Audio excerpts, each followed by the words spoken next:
Republican প্রস্তাবিত বাজেটে Medicaid কাটছাঁটের কঠোর সমালোচনা করেছেন হাউস ডেমোক্রেটরা। বুধবার ক্যাপিটল হিলে এক সংবাদ সম্মেলনে এমন সমালোচনা করেন ক্যালিফোর্নিয়ার কংগ্রেসম্যান পিট অ্যাগুইলার এবং টেড লু। তারা বলেন, এতে করে চিকিৎসা ব্যয় আরও বাড়ায়, বিশেষ স্বাস্থ্য ঝুঁকিতে পড়বে নারী ও শিশুরা।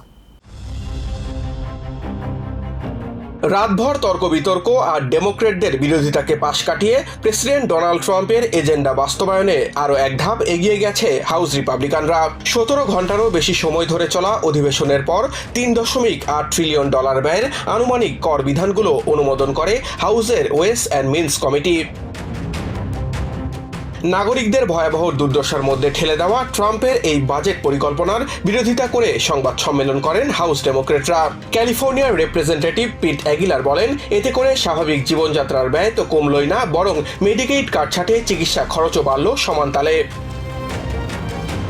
খাদ্য ও চিকিৎসা কর্মসূচিতে ব্যাপক কাটছাঁটের উল্লেখ করে কংগ্রেসম্যান বলেন, এতে করে আগামীতে চরম দুর্ভোগের শিকার হতে চলেছে সাধারণ বাসিন্দা ও শিশুরা।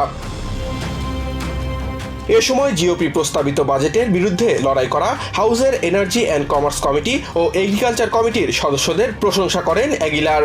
একই সংবাদ সম্মেলনে মেডিকেড কাটছাঁটের তীব্র নিন্দা জানান কংগ্রেসম্যান টেড লিও। এ সময় জিওপি সহকর্মীদের এই পরিকল্পনা থেকে সরে আসার আহ্বান জানান লিও।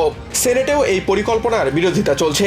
কেন্টাকির সেনেটর র্যান্ড পল এবং উইসকনসিনের সেনেটর রন জনসন বলছেন, বিলটি আর্থিকভাবে দায়িত্বজ্ঞানহীন। মেইনের সেনেটর সুজান কলিন্স বলছেন, আইনটিতে কমপক্ষে একটি মেডিকেড বিধানের বিরোধিতা করছেন তিনি। দরিদ্রদের জন্য সরকারি স্বাস্থ্য কর্মসূচির উল্লেখযোগ্য পরিবর্তনকে ধনীদের দেওয়ার জন্য দরিদ্রদের ওপর কর আরোপের সমান বলে মন্তব্য করেছেন মিজৌরির senator Josh Hawley. Samiul Bari Shihab, TVN 24 news desk.